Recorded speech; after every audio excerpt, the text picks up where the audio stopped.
Excretory products and there elimination, human physio का chapter है। Excretion कैसे होता है बॉडी से, वो हम यहाँ पे पढ़ने वाले हैं। ह्यूमन फिजियोलॉजी वैसे भी 11th का एक मोस्ट इंटरेस्टिंग टॉपिक है जिसको बच्चे बड़े मजे से पढ़ते हैं। तो भाई इससे पहले भी बहुत सारे चैप्टर्स थे, जैसे कि हम बात करें डाइजेशन की।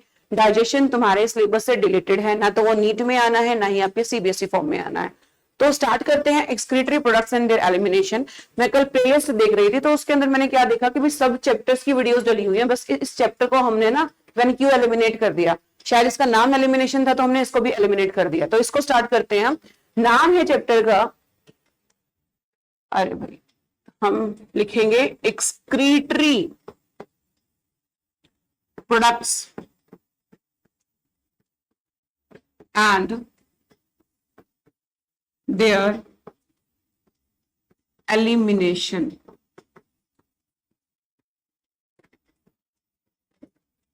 प्रोडक्ट्स जो है एक्सक्रीटरी, वो कौन कौन से हैं, बॉडी में किस तरह से वो एलिमिनेट किए जाएंगे, यानी कि बॉडी के द्वारा किस तरह से उनको बॉडी से बाहर निकाला जाएगा। चलिए, जो बच्चे बिल्कुल स्टार्टिंग से इस चैप्टर को पढ़ रहे हैं, फर्स्ट टाइम इस चैप्टर को पढ़ रहे हैं, तो उन स्टार्टर्स बच्चों के लिए हम ये वीडियो लेके आए हैं जिसके अंदर बेस से लेके सारे कॉन्सेप्ट्स इस चैप्टर के हम क्लियर करेंगे 1 to 1। जो बच्चे पहले कर चुके हैं तो भाई वो 2x पे देख सकते हैं ताकि फटाफट से उनकी एक रिकैप हो जाए, या फिर उन बच्चों के लिए एक वन शॉट डाल दिया जाएगा।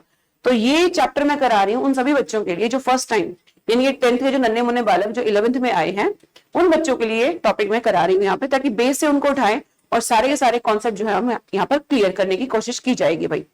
तो excretory products and there elimination की मैं बात करूं, मैं बोल रही हूँ बेस से मैं बात करूंगी। 10th क्लास में बच्चों तुम पढ़ के आए हो life process chapter. Life process को 4 पार्ट्स में डिवाइड किया था हमने, उसमें एक पार्ट हमारा एक्सक्रीशन भी था। उससे पहले हम न्यूट्रिशन पढ़ते हैं, न्यूट्रिशन के अंदर एलिमेंट्री कैनाल पढ़ते हैं, और एलिमेंट्री कैनाल से हम अपने वेस्ट को बाहर निकालते हैं। तो भाई वेस्ट वहां पे जो बाहर निकाला हमने, वो हमने सॉलिड वेस्ट निकाला। लेकिन एक्सक्रीशन, यहाँ पे हम किडनी की बात करेंगे कि जब यूरिन पास आउट कर रहे हो बॉडी से, वो किस तरह से पास आउट कर रहे हैं उसके बारे में हम यहाँ पे बात करने वाले हैं। तो एक्सक्रीशन कैसे करते हैं हम अपनी बॉडी से, एक्सक्रीटरी वेस्ट हम बाहर कैसे निकालेंगे, कौन सा वेस्ट यूरिन की फॉर्म में बाहर आता है, वो आज हम यहाँ पे बात करने वाले हैं। तो उससे पहले आज का जो मेन एजेंडा है इस वीडियो का, that is types of excretion. Types of excretion. NCERT की अलग से वीडियो बनेगी जिसमें आपको सिर्फ एनसीईआरटी रीड कराई जाएगी, लेकिन उससे पहले तुम्हें कॉन्सेप्ट आने चाहिए। तो ये अपना कॉन्सेप्ट बिल्डिंग वाला काम जो है सबसे पहले करेंगे हम। टाइप्स ऑफ एक्सक्रीशन की हम बात करेंगे, तो ध्यान से सुनो मेरे बच्चों। जितने भी तरह के ऑर्गेनिजम्स होते हैं, ध्यान से सुनेंगे, जितने भी तरह के ऑर्गेनिजम्स होते हैं वो अपनी बॉडी में अमोनिया बनाते हैं, उनकी बॉडी में अमोनिया बनता है। ये नाइट्रोजनस वेस्ट है। क्या है ये? नाइट्रोजनस वेस्ट है जो हम सबकी बॉडी में बन रहा है। लेकिन जो नाइट्रोजनस वेस्ट है ये हमारा मोस्ट टॉक्सिक है, ये सबसे ज्यादा टॉक्सिक है बॉडी के अंदर। अभी टॉक्सिक सब्सटेंस को रिमूव करने के लिए यदि हमें अमोनिया की फॉर्म में उसे रिमूव करना पड़े तो हमें बहुत सारा पानी बॉडी से बाहर निकालना पड़ेगा। ठीक है जी। अभी हम 1 to 1.5 litre of urine pass करते हैं। यदि अमोनिया रिलीज करना हमने स्टार्ट कर दिया बॉडी से, as it is ammonia release करना स्टार्ट कर दिया, तो हमें बाल्टी भर वॉशरूम, मतलब वॉशरूम में बैठे रहना पड़ेगा, बाल्टी भर सुसु जो है हमें रिलीज करना पड़ेगा, यानी कि यूरिन जो आपको रिलीज करना पड़ेगा। ऐसा ना हो इसीलिए हमारी बॉडी में एक मैकेनिज्म है जो लीवर के अंदर रहेगा, जिससे पहले अमोनिया को यूरिया में कन्वर्ट किया जाएगा और यूरिया फिर ब्लड से फिल्टर होगा किडनीज में और हम यूरिन की फॉर्म में उसको पास आउट कर देंगे। लेकिन अमोनिया हम नहीं कर सकते हैं, तो हमने अमोनिया को क्या किया, पहले कन्वर्ट कर लिया यूरिया के अंदर, ताकि थोड़ा सा कम टॉक्सिक सब्सटेंस बॉडी से रिलीज आउट हो, कम वाटर को रिलीज करना हमें पड़े, राइट। तो अमोनिया को हम कन्वर्ट करेंगे किसके अंदर? यूरिया के अंदर। तो हम है यूरियोटैलिक, क्योंकि हम यूरिया रिलीज करते हैं यूरिन में, अमोनिया रिलीज नहीं कर सकते। अमोनिया ज्यादा टॉक्सिक होता है, उसे बॉडी से रिमूव करने के लिए बहुत सारे पानी की आपको जरूरत पड़ने वाली है। तो भाई हम तो करते हैं ये वाला काम, एम्फीबियंस, मैमल्स, वो सारे यूरिया रिलीज करते हैं, वो यूरियोटैलिक होते हैं। जो अमोनिया रिलीज करेंगे वो अमोनियोटैलिक होंगे और उनके अंदर प्रोसेस होगा अमोनियोटैलिज्म या अमोनोटैलिज्म। और वो किसके अंदर होगा? फ्रेश वाटर फिशेस के अंदर हो जाएगा, एक्वेटिक एम्फीबियंस के अंदर हो जाएगा, एक्वेटिक इंसेक्ट के अंदर हो जाएगा। वो सब क्या रिलीज करेंगे? अमोनिया रिलीज करने वाले हैं, वो रिलीज करने वाले हैं अमोनिया। लेकिन हमारे जैसे प्राणी वो पहले अमोनिया को कन्वर्ट करते हैं यूरिया के अंदर, ताकि इतना ज्यादा पानी बॉडी से बाहर ना निकालना पड़े, हमें घंटों वॉशरूम में ना बैठना पड़े, राइट। तो 1 to 1.5 लीटर यूरिन हम पास करें डेली, वो बहुत है। अदरवाइज हमें पता नहीं कितने सारे लीटर जो है यूरिन पास आउट करना पड़ेगा, तो एक दिनचर्या बन जाएगी, हर 2 मिनट में शुशु जा रहे हैं लोग, है ना। तो वैसा नहीं होना चाहिए, यूरिया हम रिलीज करेंगे यहाँ पे। अब हम बात करें बर्ड्स की। बर्ड्स तो बेटा आसमान में रहते हैं, है ना। वो अब देखो ध्यान से समझो, वो एक्सक्रीशन क्या करते हैं, बीट की फॉर्म में आता है, पैलेट की फॉर्म में आता है। वो शुशु नहीं करते, मतलब यूरिन पास नहीं करते हैं इतना ज्यादा, वो पैलेट की फॉर्म में कर रहे हैं। वो क्या करते हैं एक्चुअली, यूरिया को यूरिक एसिड में कन्वर्ट करेंगे। किसमें कन्वर्ट करेंगे, यूरिक एसिड में कन्वर्ट करेंगे। यूरिक एसिड लीस्ट टॉक्सिक है, उसको और ज्यादा कन्वर्ट कर दिया है एक लीस्ट टॉक्सिक सब्सटेंस में, ताकि उन्हें बहुत ज्यादा पानी बॉडी से रिलीज ना करना पड़े। वो पैलेट की फॉर्म में अपने एक्सक्रीशन को कर लेंगे, यानी कि अपने एक्सक्रीटरी प्रोडक्ट को पैलेट की फॉर्म में बाहर निकाल लेंगे, जैसा कि बर्ड्स करते हैं। नहीं तो बेटा देखो ध्यान से समझो, ऐसा होता कि वो भी यूरिया रिलीज करते हैं, तो आसमान से बारिश हो रही होती तुम्हारे ऊपर, तुम्हें पता ही नहीं लगता बारिश हो रही है कि ऊपर से किसी बर्ड ने तुम्हें प्रसादा दे दिया है। तो उस प्रसादा से बचने के लिए भगवान जी ने इनके अंदर यूरिक एसिड रिलीज करना शुरू किया। ऐसे ही और भी ऑर्गेनिजम्स है, और भी प्राणी हैं, जैसे कि स्नेक्स हो गए, रेप्टाइल्स हो गए, रेप्टाइल्स में ही आगे स्नेक्स हमारे, तो वो सारे यूरिक एसिड रिलीज करते हैं। ठीक है जी, ध्यान से समझेंगे हम इस कॉन्सेप्ट को। जिनको नहीं समझ आया दोबारा से रिवर्स करके आप वीडियो को देख सकते हो, समझो ध्यान से। अब देखो इसके बेसिस पे हमने ऑर्गेनिजम्स को 3 पार्ट में डिवाइड कर दिया, on the basis of their excretory system. जो अपनी बॉडी से अमोनिया को रिलीज कर सकते हैं वो अमोनियोटेलिज्म करेंगे, यानी कि वो ऑर्गेनिज्म होते हैं अमोनोटेलिक, जो पहले अमोनिया को यूरिया में कन्वर्ट करेंगे और यूरिया यूरिन में रिलीज करेंगे यूरियोटेलिक। जो यूरिक एसिड रिलीज करेंगे उनको बोलेंगे यूरिकोटेलिक, उनको हम बोलेंगे यूरिकोटेलिक। तो ये 3 तरह के ऑर्गेनिजम्स यानी कि प्राणी देखे जाते हैं जनरली। सो यही हमारे बेस बनाएंगे टाइप्स ऑफ एक्सक्रीशन का। चलिए आइए पढ़ते हैं इसको। टाइप्स ऑफ एक्सक्रीशन में सबसे पहले जो हम पढ़ेंगे that is the ammonotelism. Ammonotelism, so बच्चों अमोनोटेलिज्म क्या है? It is the process, it is the process by which an organism excrete out ammonia from its body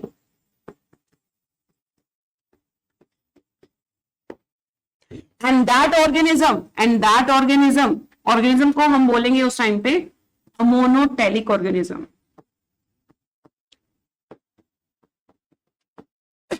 उसको बोलेंगे अमोनोटेलिक ऑर्गेनिज्म। अब आप बोलोगे मैम मुझे हमें बता दो एग्जांपल, क्योंकि नीट में आते हैं एग्जांपल्स पे क्वेश्चन। तो एग्जांपल की बात करें, यहां पे आ जाएंगे हमारे एक्वेटिक फ्रेश वाटर ऑर्गेनिज्म, जैसे कि फ्रेश वाटर फिशेस की बात करेंगे हम, एक्वेटिक एम्फीबियंस की बात करेंगे हम। तो ये कुछ एग्जांपल है हमारे अमोनोटेलिज्म के, अमोनोटेलिक ऑर्गेनिजम्स के। उसके बाद देखो अमोनिया मैंने बोल दिया this is the most toxic substance. ये आपका मोस्ट टॉक्सिक सब्सटेंस है अमोनोटेलिज्म। नेक्स्ट आएगा ureotelism. Same, it is the process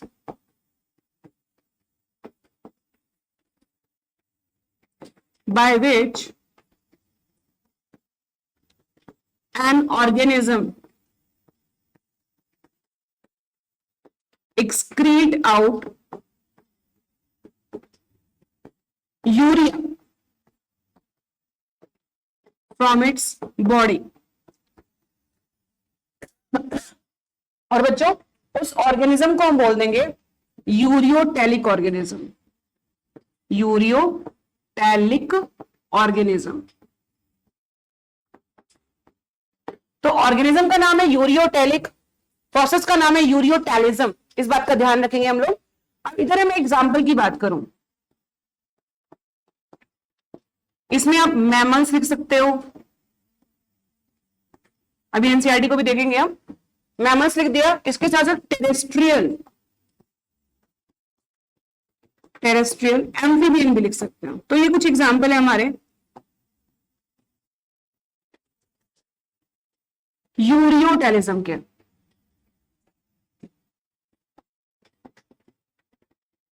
okay जी, तो ये यूरियोटेलिज्म है। इसमें क्या होगा, अमोनिया को पहले यूरिया में कन्वर्ट होना होगा। यहाँ पे एक्सक्रीटरी प्रोडक्ट जो है आपका यूरिया है, यहाँ पे बच्चों आपका एक्सक्रीटरी प्रोडक्ट जो है वो अमोनिया है। अमोनिया एक्सक्रीटरी प्रोडक्ट क्या है बच्चों आपका, अमोनिया। लेकिन यूरियोटेलिज्म के अंदर क्या होगा, पहले अमोनिया लीवर में यूरिया के अंदर कन्वर्ट होगा, जैसे हमारी बॉडी में होता है। ह्यूमन फिजियो पढ़ रहे हैं, ह्यूमन से रिलेट करते हैं हम चीजों को, ठीक है जी। तो भाई पहले अमोनिया, बॉडी बना रही है अमोनिया, उस अमोनिया को लीवर में यूरिया में कन्वर्ट करना पड़ेगा। Like liver is the organ जो अमोनिया को यूरिया में कन्वर्ट करेगा। ब्लड में गया यूरिया, किडनीज उसे फिल्टर करके हमारी बॉडी से एक्सक्रीट आउट करेंगे। वो सारा प्रोसेस हम पढ़ने वाले हैं बाद में, क्लियर। तो भाई यहाँ पे हमने देख लिया ये सारा प्रोसेस। इसके अलावा मेराइन फिशेस भी हमारी इसी में आ जाएंगी, क्योंकि वो मेराइन फिशेस जो हैं वो बेटा अमोनियोटेलिज्म नहीं कर सकती हैं। उसका रीजन मैं आपको बताऊंगी। पहले उससे पहले हम यूरिकोटेलिज्म पढ़ लेते हैं। Third type is uricotelism.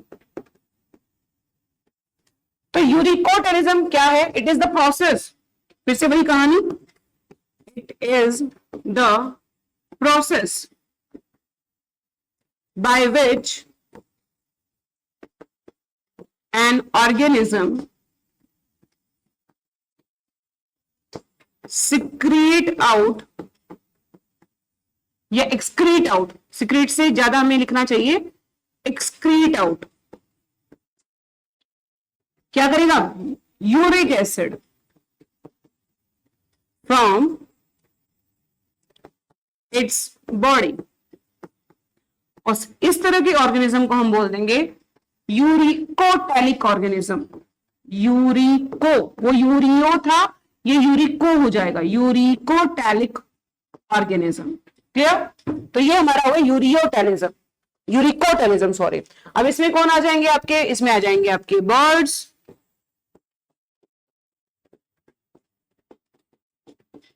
Reptiles etcetera, clear. तो एक बार एनसीईआरटी की तरफ पहुंचते हैं। ये हमारी एनसीईआरटी है, इसको हम ध्यान से देखेंगे कि एनसीईआरटी आपको क्या कहती है, एनसीईआरटी ने हमें क्या ज्ञान दिया। तो ज्ञान की बातें पढ़ने के लिए हमने एनसीईआरटी यहाँ पे खोली है। एनिमल्स जो है अपनी बॉडी में ammonia, urea, uric acid, carbon dioxide, water, कुछ आयंस है यहाँ पे जैसे कि sodium, potassium, chlorine, phosphate, sulphate, ये मेटाबॉलिज्म से हम लोग बनाते रहते हैं और ये वेस्ट है बॉडी के लिए, तो इन्हें एक्सक्रीट आउट करना बहुत जरूरी है बच्चों। So these substances have to be removed totally और पार्शियली। इनको टोटली और पार्शियली बॉडी से रिमूव करता रहना चाहिए। कोई भी एक्सक्रीटरी प्रोडक्ट हम बिल्कुल एकदम से बाहर नहीं निकालते हैं, specially in case of urea. कुछ अमाउंट बॉडी में हमेशा एक्यूमुलेट रहता है ताकि वो हाई कॉन्सेंट्रेशन से लो की तरफ जा सके। प्रेशर ग्रेडियंट या कोई भी ग्रेडियंट, कॉन्सेंट्रेशन ग्रेडियंट कब बनता है, जब एक जगह चीज ज्यादा हो और एक जगह चीज कम हो, तो वो तभी तो फ्लो करेगी। दोनों जगह सेम हो जाएगी तो नहीं फ्लो करेगी, या एक जगह बिल्कुल भी नहीं है तो भी वो फ्लो नहीं करेगी। तो बॉडी से वेस्ट निकालने के लिए हमारी बॉडी में वो ज्यादा होना चाहिए, क्लियर। और थोड़ा सा होगा तभी वो एक जगह पे आ पाएगा। कॉन्सेंट्रेशन ग्रेडियंट मतलब हाई टू लो जाना है या लो टू हाई जाना है, तो एक जगह उसकी अमाउंट तो रहनी चाहिए ना, थोड़ी सी फिक्स अमाउंट, ताकि वो आ सके उस जगह पे, चाहे वो हाई टू लो जाए चाहे वो लो टू हाई जाए। तो ये एक केस हमने यहाँ पे पढ़ा। इस चैप्टर में हम पढ़ने वाले हैं कि ये जो वेस्ट आपकी बॉडी बना रही है, जो आप खाई जा रहे हो, जिसके जैसे अमोनिया आपकी बॉडी में बनता जा रहा है, एक्यूमुलेट होता जा रहा है, या एक्सेसिव इंजेक्शन की वजह से या नॉर्मल इंजेक्शन की वजह से जो बॉडी में वेस्ट इकट्ठा होता जा रहा है, उसको बाहर कैसे निकालना है आज हमने वो समझना है। तो अमोनिया बेटा मोस्ट टॉक्सिक है, तुम्हें यही पढ़ाया, कुछ गलत नहीं पढ़ाया है। ये रिक्वायर करता है कि लार्ज अमाउंट ऑफ वाटर उसे मिले, रिटेन करे वो एलिमिनेट करने के लिए उसे। यूरिक एसिड लीस्ट टॉक्सिक है, उसे बहुत कम पानी चाहिए होता है रिमूव करने के लिए, इसलिए बर्ड जो बीट करते हैं वो यूरिन नहीं पास आउट करते हैं वहां से। तो भाई प्रोसेस जो है अमोनिया रिलीज करने की, अमोनोटेलिज्म, इंसेक्ट को बोलेंगे अमोनोटेलिक। इसमें क्या आ जाएंगे, हमारी बोनी फिशेज आ जाएंगी, एक्वेटिक एम्फीबियंस आ जाएंगे, फ्रेश वाटर इंसेक्ट्स आ जाएंगे। बोनी फिशेज की जगह फ्रेश वाटर फिशेज भी लिख सकते हैं, जो फ्रेश वाटर में रहती हैं, बोनी फिशेज ही होती है अधिकतर वो। तो अब ये जो अमोनिया है ये रिलीज कैसे होगा बॉडी से, by the process of diffusion, simple diffusion से बॉडी सरफेस से रिलीज हो जाएगा। गिल्स भी यहाँ पे एक अपना रोल प्ले करती हैं जिसकी वजह से ये बाहर निकल सकता है। रेडली सोल्यूबल है तो सोल्यूबल होगा और वो बाहर निकल जाएगा आराम से। यहाँ पे किडनीज का कोई काम नहीं है, kidneys do not play any significant role for this removal. उसके बाद हम बात करें टेरेस्ट्रियल ऑर्गेनिज्म की बात करेंगे तो हम पढ़ेंगे यूरियोटैलिज्म या यूरियोटैलिक ऑर्गेनिज्म। यहाँ पे अमोनिया को लेसर टॉक्सिक नाइट्रोजनस वेस्ट में कन्वर्ट किया जाता है, दैट इज द यूरिया या फिर यूरिक एसिड। तो जितने भी टेरेस्ट्रियल ऑर्गेनिज्म है धरती पे जो रहते हैं, राइट, वो या तो यूरियोटैलिज्म निभाएंगे या फिर यूरिकोटैलिज्म निभाएंगे, वो अमोनोटैलिज्म पे नहीं जाएंगे क्योंकि वहां पे बहुत सारा पानी उन्हें चाहिए होता है।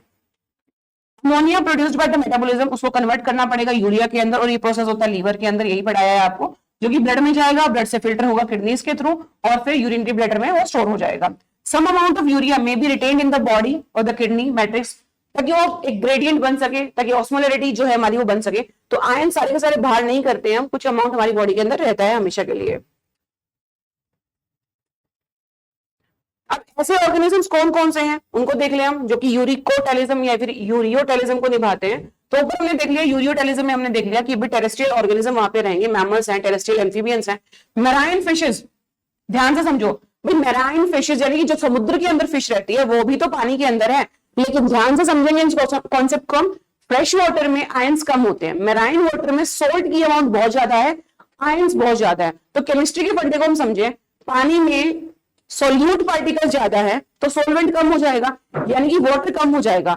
तो बॉडी से बाहर की तरफ वाटर कम है तो वाटर का बाहर से अंदर जाना एक फिश के अंदर बहुत मुश्किल है, तो इसीलिए वो अपनी बॉडी से बहुत ज्यादा वाटर को रिलीज नहीं कर पाते हैं। दैट्स व्हाई वो भी हमारे जैसे हैं, यूरियोटैलिज्म को निभाने वाले हैं। समझ आ रही है बात? देखो फ्रेश वाटर में तो पानी ज्यादा है, आयंस कम है। मैराइन वाटर में, समुद्री पानी में आयन ज्यादा है, सोल्ट ज्यादा है, तो मतलब पानी कम है। अब पानी देखो बेटा, समुद्र में पानी पानी है लेकिन पानी कम है। समझो कॉन्सेप्ट को, समझ आ रही है बात? जो समझ पा रहे हैं, जो रिलेट कर पा रहे हैं, वो भाई दिमाग वाले बच्चे हैं। जो नहीं रिलेट कर पा रहे हैं दोबारा से समझने की कोशिश करो, पॉज करो वीडियो को और समझने की कोशिश करो।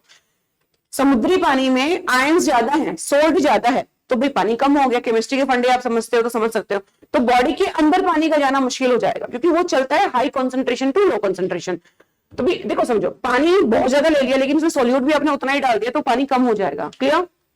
उसके बाद हम बात करें यूरिकोटैलिक ऑर्गेनिज्म की, तो यहाँ पे भी ऑस्मोलैरिटी मेंटेन करने के लिए सब किया जाता है, नाइट्रोजनस वेस्ट को रिमूव करना है एज ए यूरिक एसिड।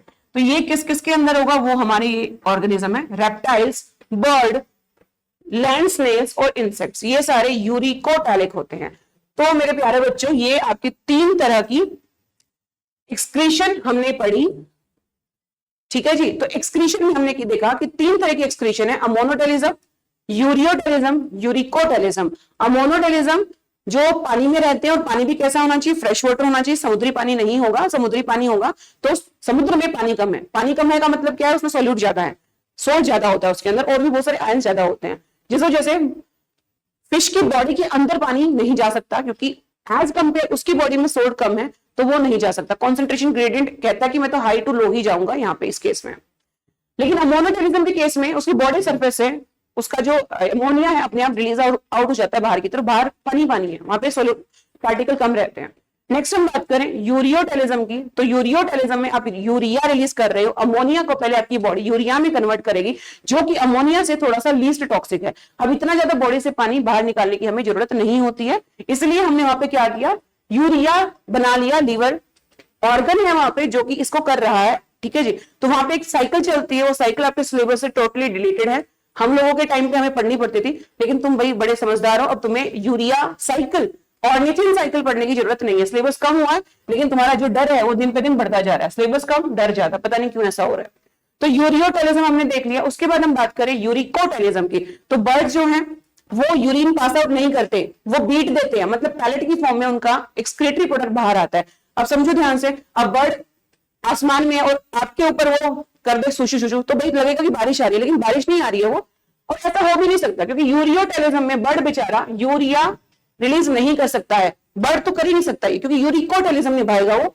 और यूरिकोटैलिज्म में क्या करेगा वो, यूरिक एसिड को रिलीज करेगा और ज्यादा लीस्ट टॉक्सिक सब्सटेंस में कन्वर्ट करेगा। यूरिक एसिड को ज्यादा पानी की जरूरत नहीं होगी, इसीलिए बर्ड, रेप्टाइल्स या स्नेल्स की बात करें, वो यूरिक एसिड पैलेट की फॉर्म में अपना एक्सक्रीटरी प्रोडक्ट को बाहर निकाल रहे हैं। तो ये हमारे 3 तरह के टाइप्स ऑफ एक्सक्रीशन था, जिसके अंदर हमने तीनों पार्ट पढ़ लिए हैं। कुछ और भी जनरल चीजें पढ़ी है हमने, जैसे कि अमोनिया ज्यादा टॉक्सिक है, उससे कम टॉक्सिक आपका यूरिक एसिड है, और उससे थोड़ा सा ज्यादा टॉक्सिक आपका यूरिया है। तो पहले सबसे ज्यादा टॉक्सिक अमोनिया, फिर आएगा यूरिया और फिर आएगा यूरिक एसिड। तो इसके बाद हम बात करेंगे ह्यूमन एक्सक्रीटरी सिस्टम की। Thanks a lot.